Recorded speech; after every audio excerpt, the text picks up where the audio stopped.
Santi's not awarded, as we see here in Harambe, Twin Day, which means, let's go. Jumbo friends, my name is Sarah, and today I'm going to be your safari guide here on the reserve. Now, Jumbo does mean hello, so everybody say Jumbo. Jumbo friends, thank you all so much for joining me today. Now, before we get started, just a few safety reminders. Please keep those hands, arms, feet, and legs on the vehicle at all times. Please also remain seated at all times. So as a pool bouncers, please do remain seated on your lap on the same lap at all times, please.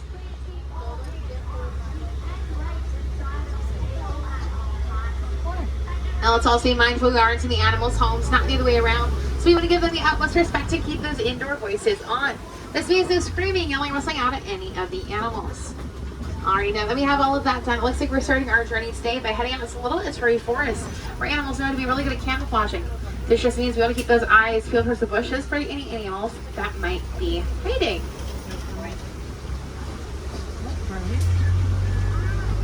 Looks like I do already see some. So on our left side, that orangish brownish animal towards the top of the hill with horns is the bongo. Bongos are often nicknamed the ghost of the forest because they do such an amazing job at camouflaging.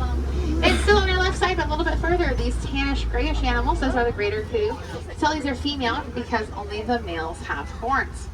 And on the far right side, you might notice the okapi. Now, a lot of people think that the okapi are related to zebras because those stripes in their legs, when they're actually more closely related to giraffes. And we tell this by looking at their heads, they have a very similar bone structure. Now, like giraffes, okapis have a very long prehensile tongue, growing about 16 to 18 inches long. It's actually giving them the ability to lick themselves, very similar to how cats do.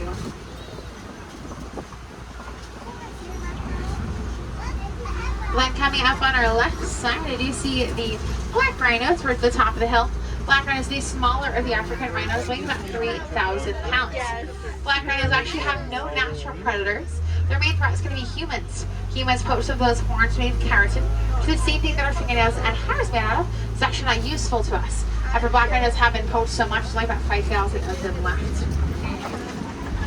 And the animals in the little Ituri forest, like the okapi, greater kudu, and bongos, all have stripes in their backs, which can help them blend in with their surroundings just a little bit easier.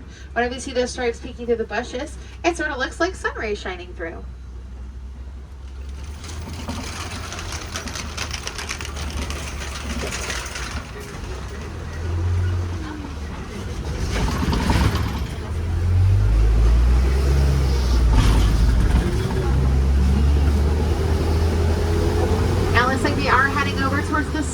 River. And here the Safi River, you're gonna look at the water. If you see any bubbles or shadows, it could be a sign that there's a hippo there.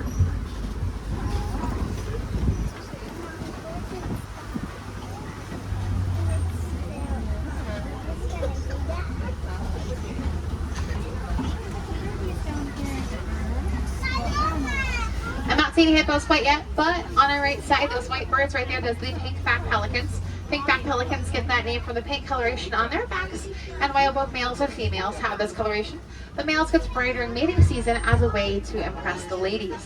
Now, a group of pelicans is called a pod, so we have a pod on our right, but on our left we have a bloat. So bloat is what you call a group of hippos. So you can see that they're kind of coming up and back down. So although hippos can swim and float, they actually prefer sinking and running or walking along the bottom. Hippos are going to spend most of the day submerged underwater to help prevent them from overheating. They can actually hold their breath about 8 minutes at a time, which isn't really surprising because their closest known relatives are actually dolphins and whales. Now, before it's related to dolphins and whales, we actually thought hippos were related to pigs because they have similar feet.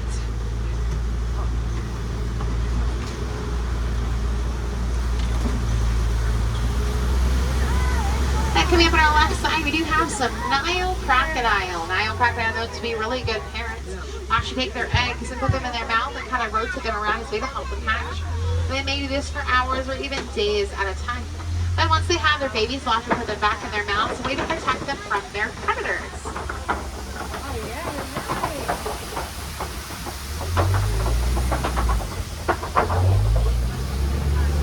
Now, if you ever see a Nile crocodile, say with its mouth open, that's actually called gaping. Gaping is a form of thermoregulation. Thermoregulation is a really big fancy word, something that helps the animals cool down.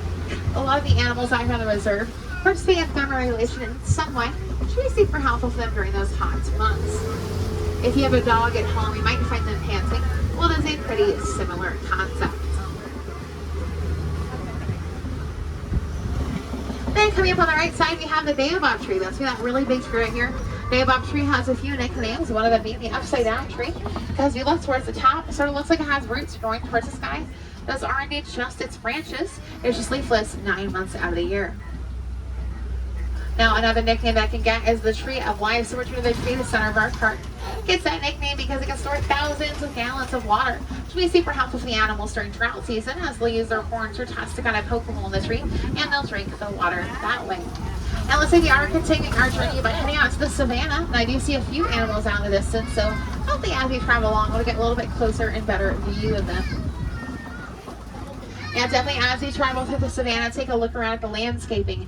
You'll notice a lot of the trees are missing leaves on the underside. That's because that's about the height of a giraffe, so about where they're going to be able to eat. You also might notice that it kind of looks like the grass has been mowed in certain areas. Well, it hasn't. It's actually just been grazed upon by the antelopes. Also might notice a few fallen trees here and there. That's often a sign an elephant has passed through, as the elephants will knock down those trees to eat the branches and leaves off them. Now, seeing all these changes in the environment is simply a sign of what animals you might be able to find in that ecosystem. So I'm going to keep an eye out for all of those that I've just mentioned. It looks like I do already see some of them. So a little bit off the distance on our right side, you might notice a few Maasai giraffe. Now, as we go further through the savannah, you might be able to see them a little bit better. But Maasai giraffe actually get that name because they were discovered in regions similar to the Maasai tribes were found in Africa. Now, giraffes are, of course, the tallest land mammal, right? About 16 to 20 feet tall. This also means that whenever they're born, they're going to have about a 6-foot drop the earth, which is quite the welcome. Way over there. You see that giraffe? We'll get closer to it.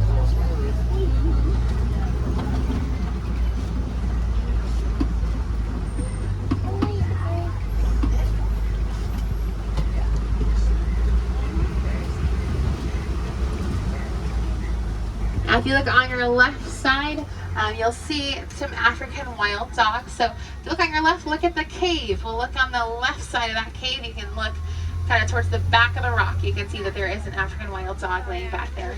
African wild dogs are sometimes nicknamed the painted dogs. They get that nickname because if you look at their coats, it sort of looks like someone finger painted on them. And African wild dogs are known to be really good at hunting. They're actually so good at hunting that they nearly hunted lions to extinction.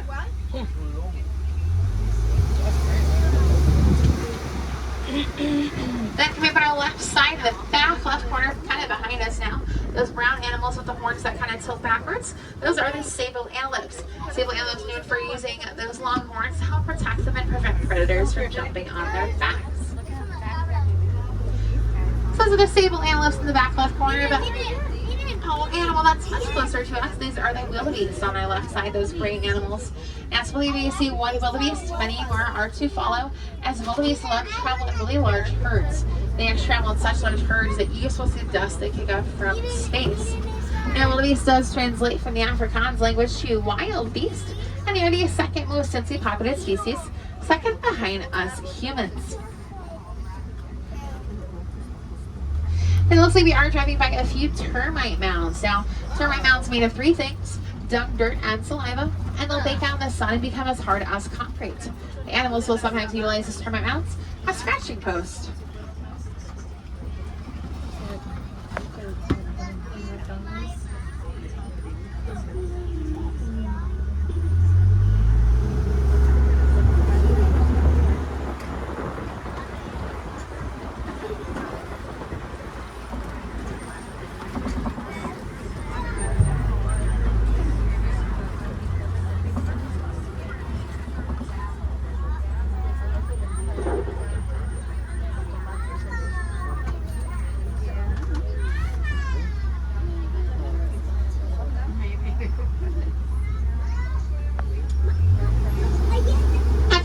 We have a few more wildebeest now. Something really cool about wildebeest is in the first 15 minutes of their life, they'll be standing and running.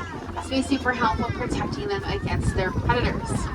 And it is quite a common theme among the animals out here on the savannah, where they're able to stand and walk or run not long after they're born, but not quite as quick as those wildebeest. Giraffes, it'll take them about an hour, whereas the wildebeest just 15 minutes, which is really impressive. Now, next to these wildebeest on the right side, we have a dazzle. A dazzle is what you call a group of zebras. These are the Hartman's Mountain zebras. We can tell they have a Hartman's Mountain zebras by looking at their neck. They've got a skin flap called a dewlap. A dewlap's going to help them regulate their body temperature. Now, Something really cool about the Hartman's mountain zebra is their heart actually weighs about 3 times as much as the plain zebra. So the Hartman's mountain zebra has a big heart.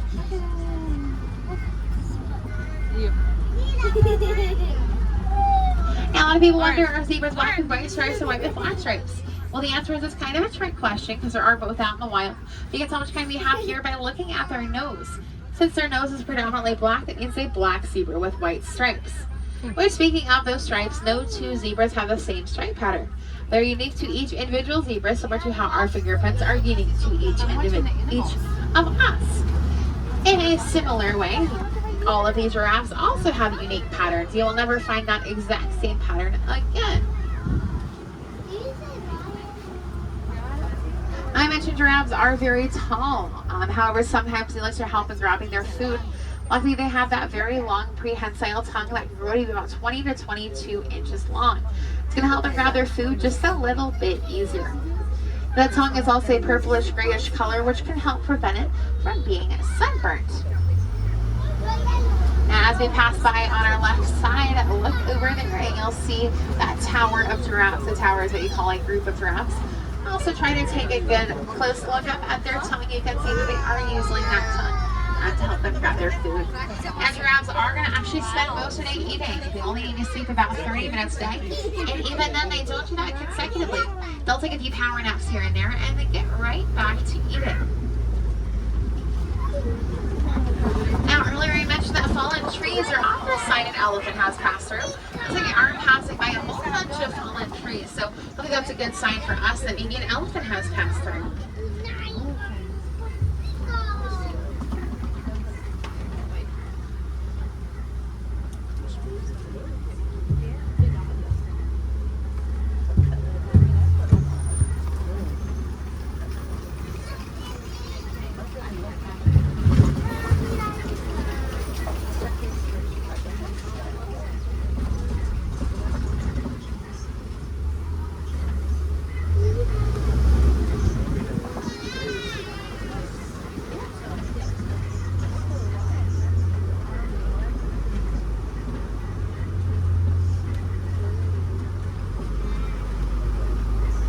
Looks like I do actually see an African elephant.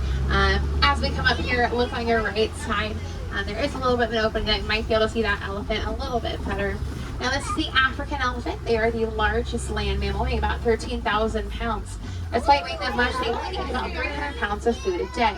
And you're probably thinking, well, 300 pounds of food is still a lot of food, and it is, but in comparison, their size, it's really not that much. Again, that was the African elephants. African elephants obviously get that name because they were discovered in Africa. They weren't really creative when they were naming them, but a really cool coincidence. If you look at their ears, they are actually shaped of the continent of Africa.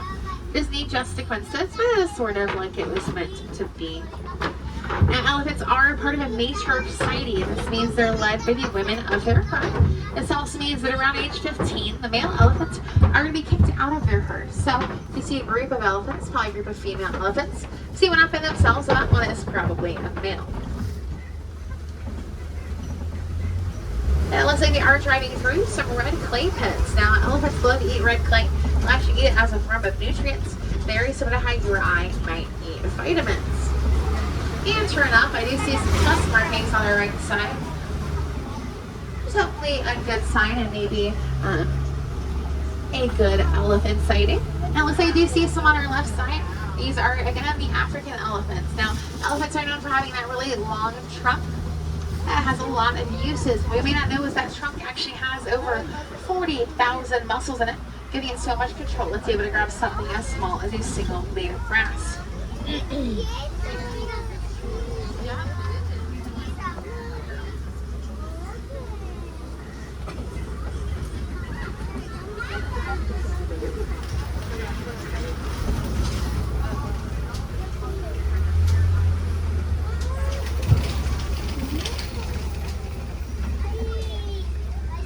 Now, one use that trunk is to grab food and water, bring it up to their mouths, and it is to grab sand and mud and throw it on their backs. Elephants have very sensitive skin, so because that sand and mud on their backs kind of act as a sunscreen to help protect their skin and prevent it from being sunburned. Now, another use of that trunk is to make that trumping noise that you may know about. We may not know is that elephants are actually able to imitate and mimic other noises. Elephants can actually imitate other animals, so you can hear an elephant bark, snort, squeal, as well as imitate other noises that aren't animal noises, such as car horns, car alarms, traffic noise, and even in rare instances, human speech, pretty similar to a parrot. Now, another thing you might find the elephants doing is flapping their ears. No worries though, they're not trying to fly away. By flapping their ears, they're actually trying to cool themselves down. By fanning themselves like that, they cool themselves down by up to 15 degrees, which make a huge difference during those hot days.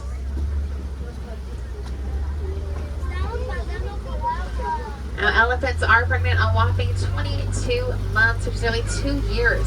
And then whenever they're born, they're going to be born about 300 pounds, standing about 3 feet tall. Now, on our left side, we have an animal that's much smaller than that, the greater flamingo. Now, when flamingos are born, they're born gray. So you can actually see we do have a few babies out there that are around 2 years old. They're going to turn white, so as they eat shrimp and beta carotene, they're going to turn that pink color that they're known for. Now, flamingos are filter feeders. It means they don't eat their food to gather nutrients. They actually drink the water and absorb it that way. Again, that is called filter feeding.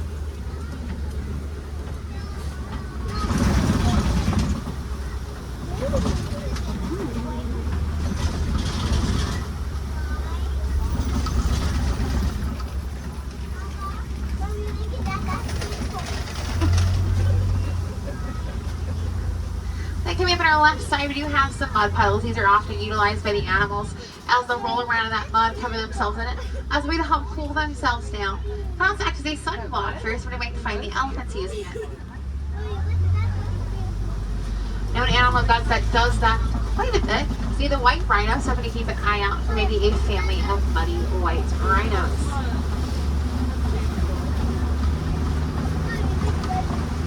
Now, white rhinos are the larger of the African rhinos, by about 5,000 pounds. That actually makes them the largest rhino. So if they are out and about, they should be pretty easy to spot. Which, speaking of spot, I am going to need your help looking off the left, because I've heard we've had some cheetah spottings recently, but they can be hard to find because there's those spots to blend into their surroundings. Like there are a few of them laying on our left side though. Now, cheetahs are the fastest land mammal, running about 65 miles an hour. However, they have really low stamina. That just means that after they run, they're going to have to take a break to catch their breath. This also means that they will need to be really strategically plan out those runs, because they can't run for long periods of time.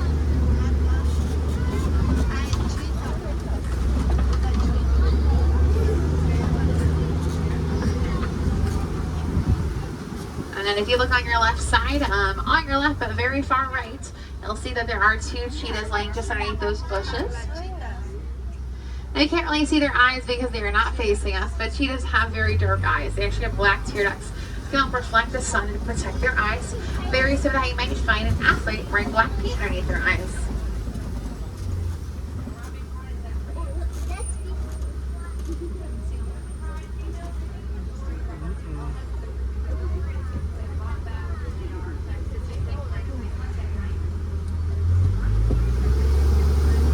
Then coming up on our left side, these are the Copia rocks, which if they look familiar, it's actually through the inspiration from Pride Rock in the Lion King.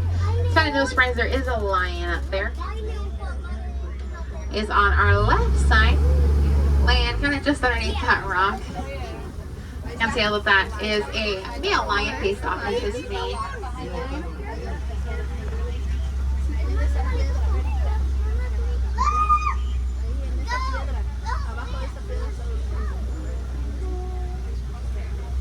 Now, lions are nocturnal. I mean, they spend most of the day sleeping. They actually rest about 16 to 20 hours a day, because they prefer to hunt at night, since their vision will be about 7 times better than ours is during the day. Then coming up in front of us right now, he's actually blocking us, but hopefully he'll move soon. This is the Bonspot, and he's almost done. This is Bonspot. He's actually got a really awesome conservation story. He's going to end up on our right side. So years ago, there were only 17 Bonspods left out in the wild because they were fiercely hunted for their horns and their purplish coat. However, one farmer kept them all together, and now there are thousands. There are some endangered species, but just goes to show that one person can truly make a difference.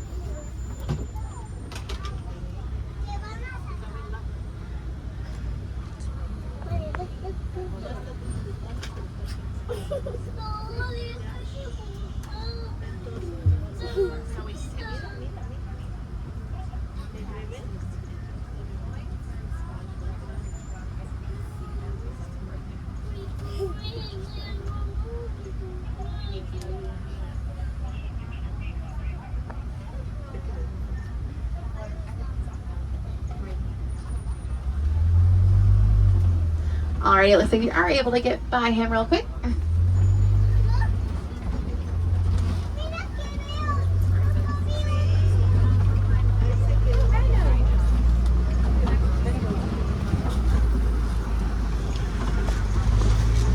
Alright, now something really cool about lions. You might find yourself across the park later today, and you might hear a noise you don't recognize. Could actually be the lions roaring as you hear them roar from miles away. You can see another side of him laying it right underneath that rock again. I did want to also talk for just a little bit more about that bottleneck that we passed by, just because I mentioned he's got an awesome conservation story. Well, he's actually the rarest animal that we have on a reserve. He's one of the oldest bottlenecks in the world. They're actually technically extinct out in the wild. They only exist on reserves like the one we're on today. So we're super lucky that we got to come across him, even if he did block our truck. And then on our left side, that is a warthog. Warthogs get that name from the warts on their face. Females have 2, whereas the males have 4. Warthogs are known to be really intelligent creatures. Lash change their sleeping patterns based off of their predators. So if their predator is nocturnal, then they're going to be nocturnal. Predators be snake, then so will they. Then over to the right, you can see the white rhino. As the animal I was telling you a little bit about earlier. A group of white rhinos is actually called a crash. They get that name because they're known for having terrible eyesight. They can really only see about 10 feet in front of them, often causing them to crash into things. And you also might have seen those ostriches out in the distance. So we can tell that those are likely female ostriches based off of their feather color. So the males are going to have black and white feathers, whereas the females have tan and gray. We also did pass by some ostrich eggs. So the ostrich is the largest bird. It's fitting they have the largest bird egg, weighing about 3 pounds each. Now those eggs are so strong that your eye could stand on them without them breaking.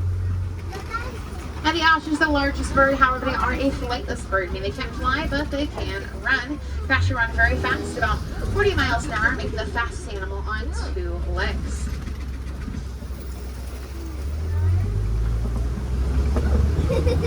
Now looks like we are coming across the warden's post, which is sadly a sign our journey is coming to an end. The warden has been farming some Nigerian dwarf goats, and if you wouldn't mind checking in on them. The Nigerian dwarf goats are really beneficial for farmers because they provide milk and meat. They're also really small animals. They don't require a lot of land to be farmed. And if you're looking to try to pet some goats today, I do recommend to head over to Rafiki's Tomato Watch. That's me, that train they may have every now and then. The train will take you over to Conservation Station, or you can visit our affection section or start petting zoo. There you'll be able to pet some goats, some sheep, some pigs, a few other animals there, as well as an animation experience. We can then draw a Disney character. It's a pretty cool souvenir to take home. I do recommend checking out all of that. That's over there. That's me at Rafiki's Planet Watch. Now, just be mindful though that anything that's live animals closes earlier than the rest of the park. They're going to close pretty early. The last train actually leaves at 4:30. So you want to check out Rafiki's Planet Watch, just got to do so by 4:30. Now, we've seen a lot of really awesome animals today. If you'd like to learn how you can help them, you can actually start today by donating to Disney's Conservation Fund at any merchandise or food location across the Animal Kingdom. The Walt Disney Company will match your donation dollar for dollar, and 100% of those proceeds are directly towards the fund. Disney's Conservation Fund does an amazing job at helping out different organizations across the globe. Some that help out different species that might be endangered, others that help out with conservation efforts. If you'd like to learn more about Disney's Conservation Fund, the organizations they support, you can check them out at impact.disney.com. Then if I have any wilderness explorers on board, even on the Simba 1, you can find on page 15 of your guide. Again, that is the Simba 1 on page 15. Now, if we head out on the dock, start having those personal belongings. Want to make sure you don't leave anything on this truck, as it is a long walk back to Africa. Now, if you find you have any questions on the animals that you saw, feel free to stop by my window. I'll be more than happy to talk with you. I love you.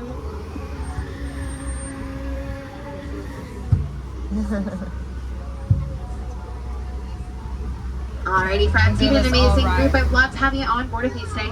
But as a lady, I'm going to teach this Pele phrase, which to us means to go well. Speak Kwahrini. So, Kwahrini, everyone, go well, go wild, have a great day here at Animal Kingdom.